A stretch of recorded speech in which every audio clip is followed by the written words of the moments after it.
We're gonna get started with the ROS tutorial.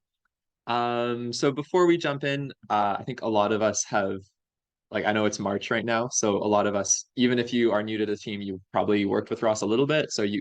I'm thinking a lot of us might have some idea what's going on already. But even if you are somewhat familiar with ROS, you can both listen to point out mistakes, because there's a good chance I said something that's slightly incorrect.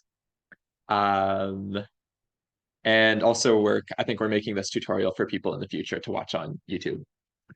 All right, so we can go ahead and get started. So first, what is ROS? It stands for Robot Operating System, but it is not an operating system. It is a free and open source software that defines the components, interfaces, and tools for building advanced robotics. So hope that clears things up. I think we're ready to go home. Um, yeah, so that's a lot of words. So I think we'll elaborate on that a little bit more. So why is ROS?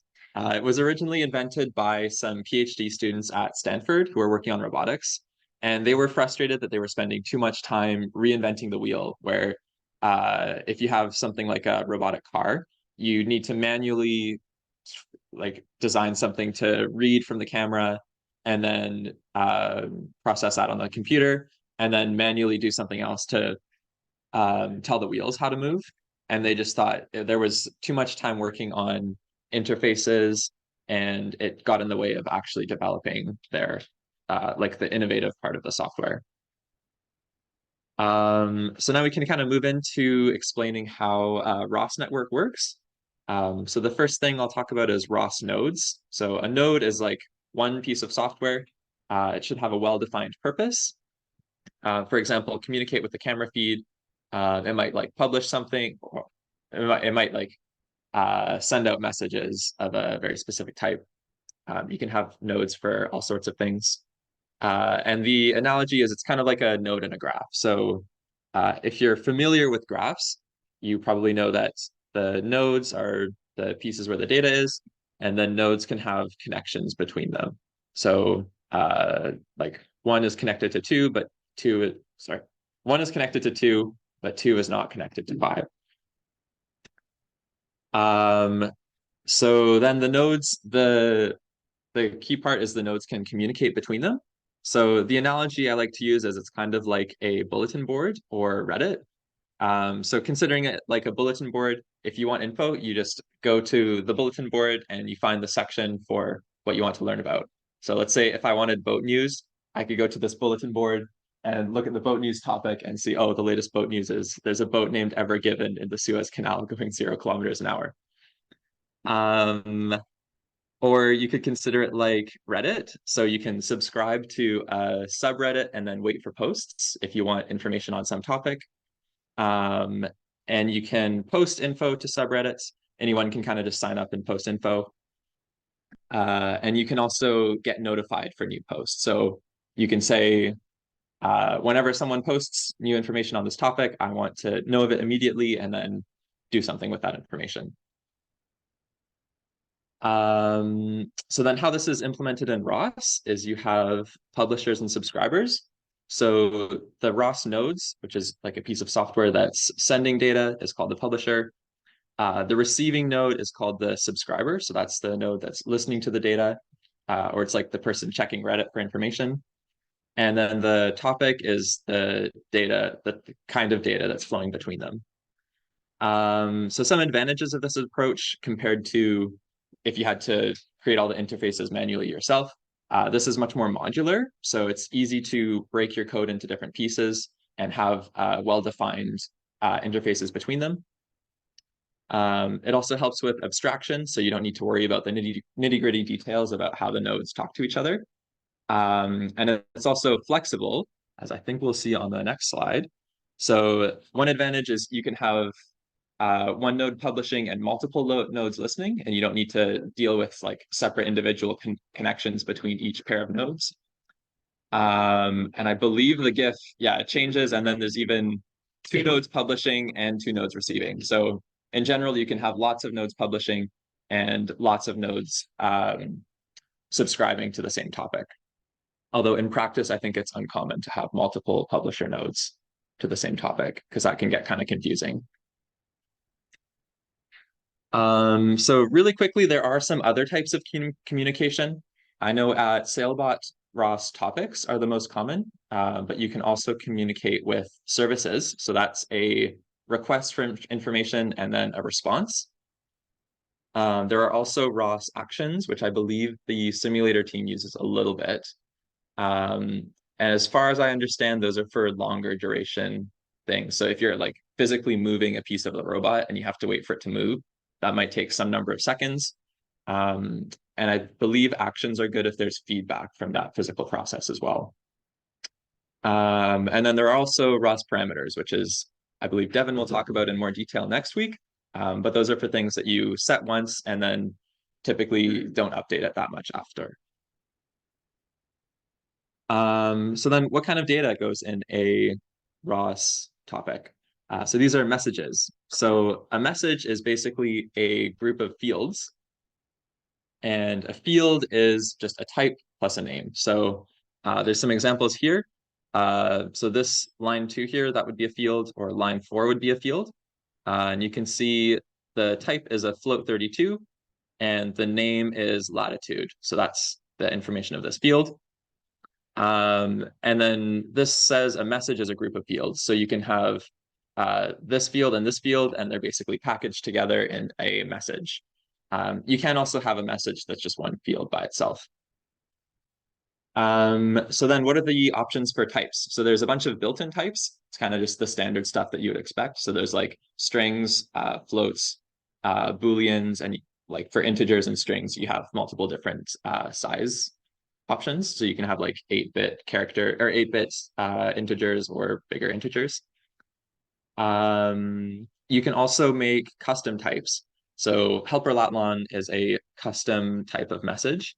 And we can see here how it's defined. So it has 2 floats. One is called latitude and the other is called longitude.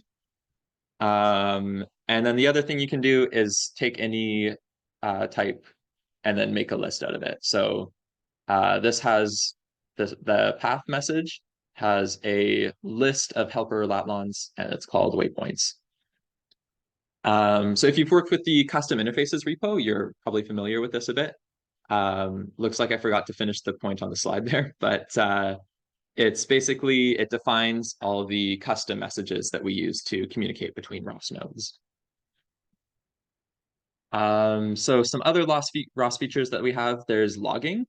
So you can put like in the code for a ROS node, you can say you want to like log something that's going on. And then that'll show up in the terminal while you're running the node. And it'll also show up in the log files, which for Sailbot workspace is in ~.ros/log. And then you can look back on the run and see what was going on throughout the run. Then with logging, you can specify the severity level.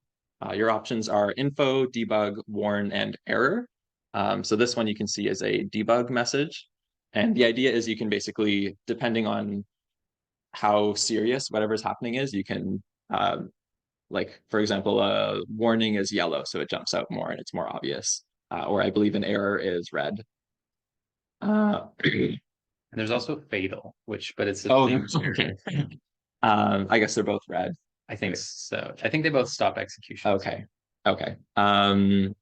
There's also throttling. So that's a useful feature if you are calling like a log very regularly and you just want to know like, okay, this thing is going on, but I only want to see that output every couple seconds. You can basically say, okay, I want to see this error message no more often than once every 5 seconds. And then it won't flood your terminal with the same error message over and over. There's also a couple options to only log the first time that the log is called, or you can skip the first and then only call every following log. Yeah, so that's an overview of logging. There's also bagging. So that basically lets you save all the messages that were published during that run. And then you can replay the messages, and that basically lets you reproduce the run and re-simulate exactly what was going on in ROS. And there are much more features, many of which I do not really know. Devin will discuss some next week, including ROS parameters that came up briefly, and also including launch files. So that has to do with the configuration of how you get started with ROS. And I think that's it from me. So I guess I'll pause here and ask, are there any questions about what was covered so far? No. Does anyone want to add something on? Like RSS feed, Sorry? like I just had an idea, like the way the nodes are set up is like an RSS feed where in RSS feed you like subscribe to, so there's a publisher that send like newspaper article, like whether let's say newspaper new newspaper article comes out, a node will find hey, and the publisher will send that saying hey, there's a new newspaper article that I am be received by a node. And if you subscribe to that RSS feed, you then receive. So you periodically will ask the node, hey, is there whether there is any new newspaper articles, and then once you get a new one, you just update your subscriber. So you just receive it with that. Yeah, that sounds pretty similar. Yeah, cool. The big thing is like it's kind of like a bulletin board, but it's a bit more than that, where like if a subscriber is listening to a topic, it's gonna do something like a callback function as soon as the topic gets updated. So it's not gonna go check for changes to the topic whenever it wants. It's gonna wait for a change, and then a change is gonna trigger some sort of like response. It's a bit like signing up to a email list as well. Sure. In some ways, yeah. Okay, so I'll pass it off to Sean for a demo. Okay, so let's get out of here. I think I can. No, I'm not going to close that. Sure. Okay, so so what we've been working in so far is called the workspace, and that's basically up here. Sailbot workspace is like basically the environment built on top of like the base ROS installation. And that's where like all our packages are defined in the source folder here. So each of these like subdirectories here inside of SRC is well, not all of them, not most of them are packages. So like custom interfaces or local pathfinding, these are ROS packages. And packages are basically a way to like bundle up a collection of ROS nodes so that we can like deploy that. So it comes bundled with all the nodes, all the source code, and then all the dependencies as well. So I wanted to go through creating a package and basically what that looks like. So we're going to go ahead and let's see, create. Okay. So we're going to go to source because it's just a good practice to keep all your packages organized inside of a source folder. So from here, we can type in the command. Oh, no. Create. And we're going to make a Python package, but everything is pretty similar for C++. You can also make nodes with C++ as well.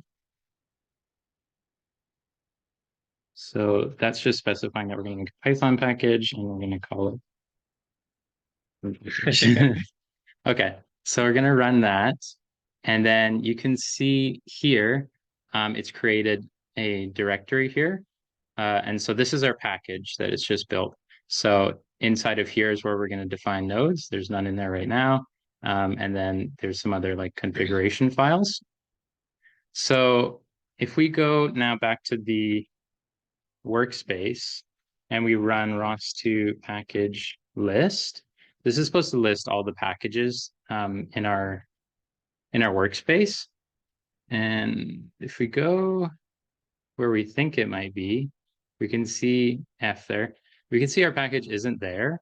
And that's because we need to build it first before it's like ROS actually knows about it and can run the nodes inside.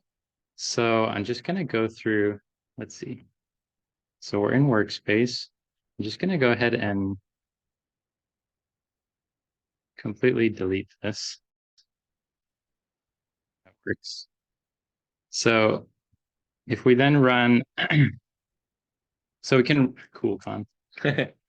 We build packages using colcon, and we just run this command colcon build, and then I'm going to do, I think this is what it was before. This argument here just makes it kind of flattens the install directory. So all the packages are in one folder instead of their separate directories.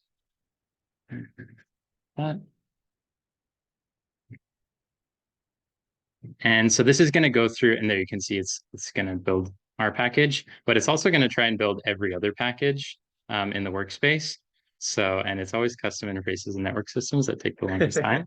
But I wanted to show just like kind of the whole process, because you can actually build like specific packages, which I'll get to in a second, which is obviously a lot faster than this. Okay, so now it's done, and we can try ROS2 package list again. And where are we? VPCs. There it is. Okay, so there's our package. So it's built now. ROS knows about it, but we don't have any nodes yet. So nothing's going to run, obviously. And one more thing really quickly, we might not be able to get into it in too much detail, but we do need to source the install, like the setup files after building. And a lot of these commands that I'm typing in are actually built into the workspace as like tasks or in scripts already. So a lot of the stuff you won't have to do manually, but it's just nice to see like the whole process and kind of what's going on. Okay, so now we're ready. We've created our package. Let's make one node.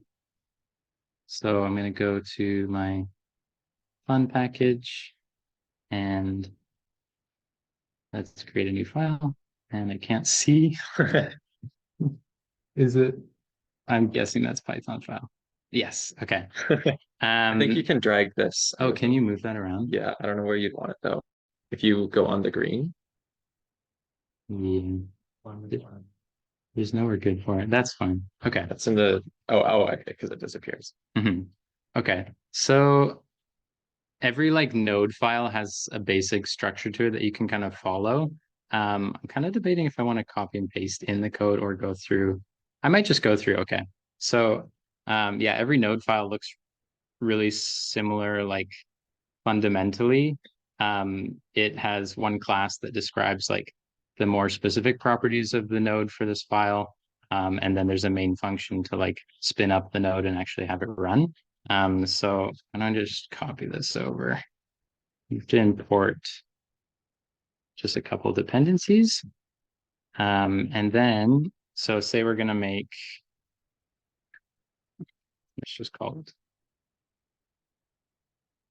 we can make a publisher class, and that inherits the base like ROS node class. And then, oh my God, it's super convenient. Got a little confusing for this. Okay. Yeah. So first we need to call the like parent constructor for node. For node, yeah. And then I'm gonna call this. Let's just call it publisher. Oh my God, spelling. Easy code in, find it. Yeah, that probably would be faster. I'm sure we can. Plus, then you don't have to risk like a small typo. Yeah, that's a good point. Okay. Okay. Okay, so this is the class for the node. So we construct it, and then we have to, since this is going to be the publisher, we actually have to make or initialize its publisher object. And so in here, we specify the data type of the message for the topic. And then this is, this is actually the name of the topic. And then forget what that number is. QoS profile, but we won't worry about that so much. And then we set a period for like how often we want to publish data.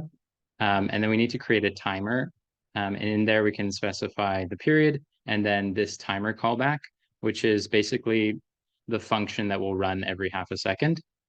And then here we define this is the function that's going to actually do the publishing. So first we build the message, just hello world, and then we actually publish the message to the specified topic. And then here we just log that we did that. And you can see in here, I have throttle duration 5 seconds, but I'm just going to take that out so we can see what it looks like without that. Yeah, and then so this main function is what gets called. It initializes like the ROS kind of, it's called the context, but basically it's so the ROS nodes can run, and then this just spins it up. So that's all good. So we've created a Python file. This doesn't really need anything else. But in order for ROS to know about this and know like that this we've created a node that we want to be able to actually launch, we have to go into setup here and add an entry point, which is basically a name for, or it's a name for the node so that we can launch it. And so it just looks like that. So make sure you want to save this. Did we?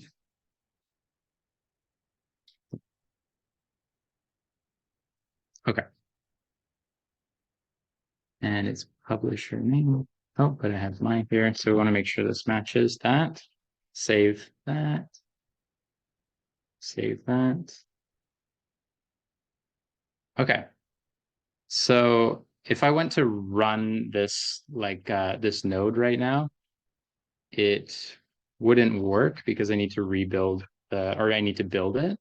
So I'm just going to run that. Oh no, no. It won't take that long, will it? Because It does incremental builds. right. Only things that Okay, so we can just do that. There we go.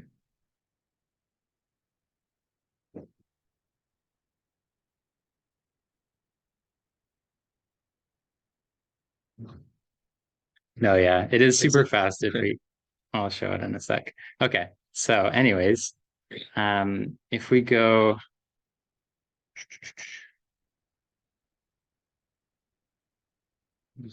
there. Now, if we want to run this node by itself, technically you can go to the Python file and like actually, where is it? Oh no, I put it in the wrong directory. Okay, well then this is a good example. We'll use the faster build command. Okay, so it's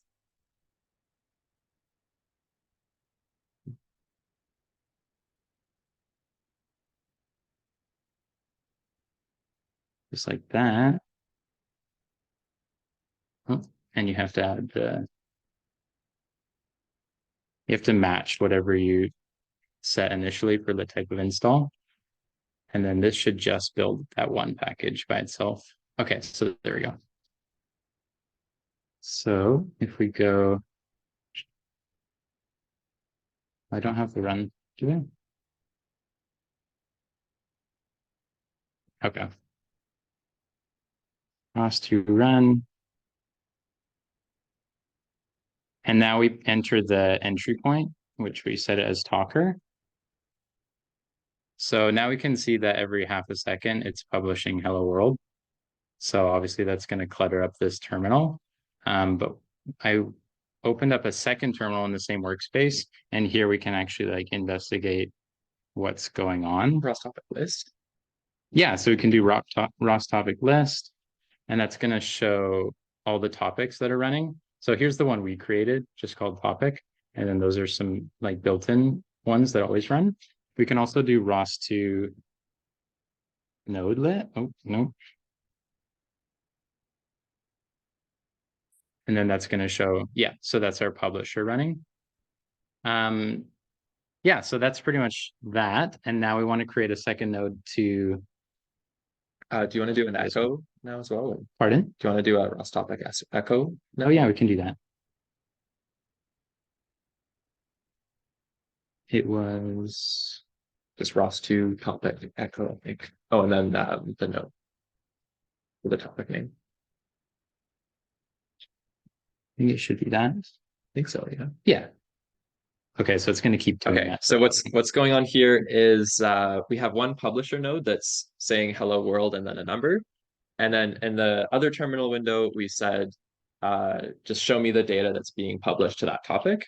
And we're receiving hello world and the numbers on that side. Mhm. Does that make sense? And then if we stop that node there, then I guess this freezes because it's not receiving any more data. Okay, so we're going to just quickly make a second node.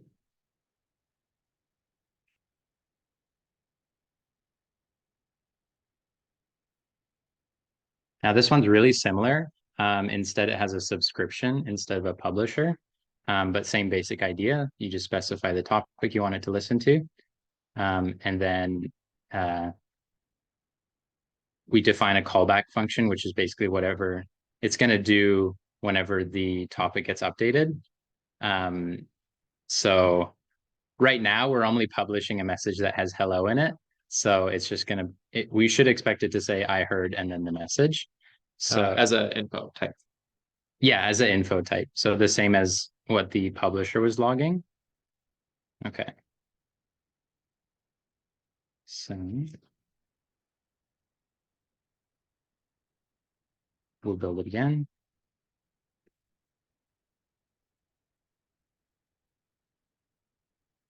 But I made a mistake because multiple things. We have to save that there. We also have to add, no one pointed it out, but we have to add this here, which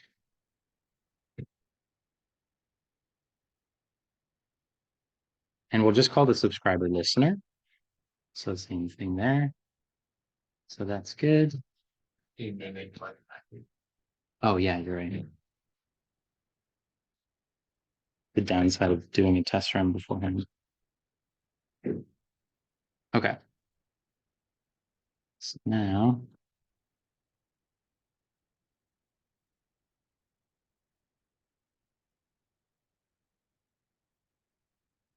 okay, so I'm going to run the, where is it?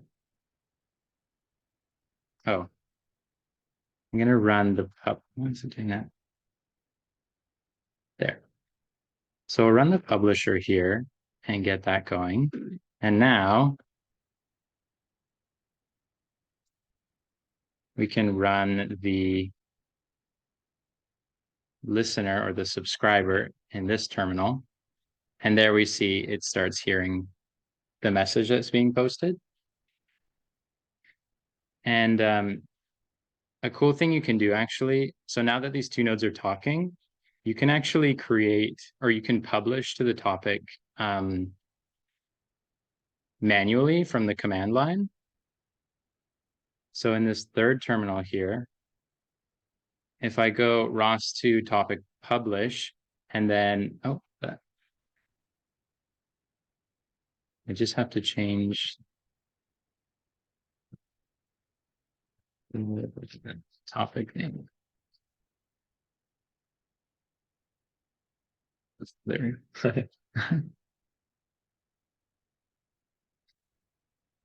Yeah, because I think I left it topic. Okay, so this, what we expect this to do is to start publishing goodbye world to the very same topic. So we should expect, since subscribers can listen to multiple or multiple nodes can publish to the same topic, we should expect the subscriber to not really know the difference and see both. It'll know, it should show up as yellow though. Yeah. So because the second, the publisher from the command line doesn't have the word hello, it's going to go into the logger warn block. So that's why it's yellow. And that's why it says warn instead of info. Yeah. And then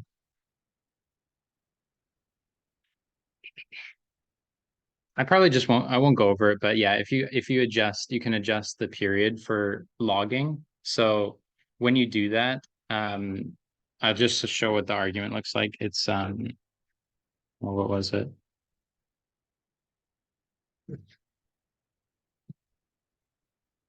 Something like that. So what this is going to do is for the subscriber, it's only going to print something through the terminal every 5 seconds, but that doesn't mean that the same number of actions is happening. You just can't see them. So it's still receiving every message like every half a second. It's only going to print one, like, report something every 5 seconds.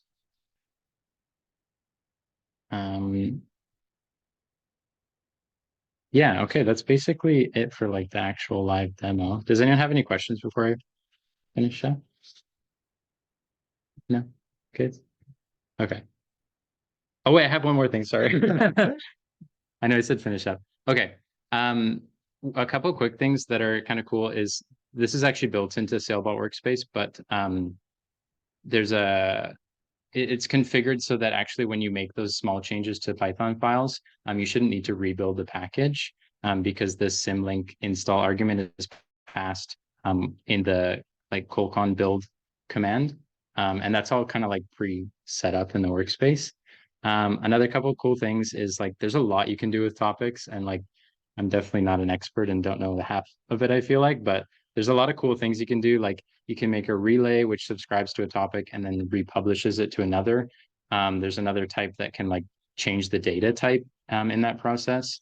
There's a throttle, which is not to be confused with the logger throttle. This actually subscribes to a topic and then republishes it at a specified frequency. So that could be useful for some things. And yeah, you can multiplex the topics too, which if anyone's familiar, it's when you take a bunch of data inputs, and then depending on like a select parameter, you can control the output.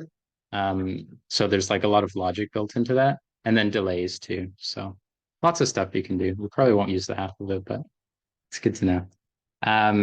So as you probably noticed, like spinning up the nodes manually can get really tedious. Like we only had 2, and it took me a little bit of time. So you can imagine we have like multiple packages, tons of nodes. It's a real pain to like start them all from the command line. So that's where the launch files come into play, where we can just spin up everything at once with like a lot of preset configurations. And that's something Devin will talk about next week.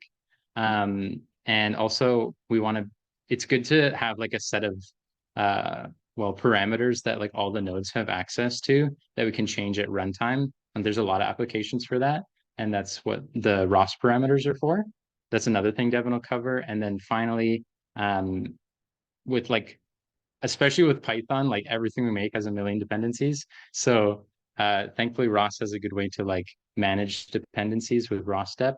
And you can specify dependencies that you need for your package here in the package.xml file. And so that's basically what it'll look like. So anything that the package needs to run, you want to specify in these, because the idea is you want to be able to deploy the package and it's like a contained thing that should run by itself. Okay, now we can clap. Great job. Thank you. It's fantastic. Any questions? Okay. Action. Jay. Do you have any questions?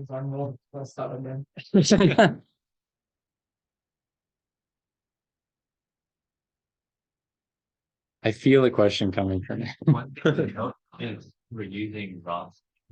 Yeah. This is version 2 Yeah. of it. So some of these features just stick to ROS 2. Like I think ROS Oh, 1 really? has topics, doesn't have actions or services. Oh, really? A bunch of the commands are more, yeah. Pretty different. ROS 2 is Yeah. super different. Yeah. So, Simpler, but also less complete. There's some like weird behavior, but we worked around that. yeah. Cool. Okay. Thanks, Nice. guys. Yeah, thanks for listening. Okay. Who's on the Zoom? Akash might have joined. Just Akash. Yeah. Okay. Nice. So I guess the stuff from ROS is like once we have this interface of data between all our softwares, then we can process the data in our software. So we have an input data, we process it, local pathfinder simulator or whatever, then we send out the outputs of processed data. That's kind of the workflow.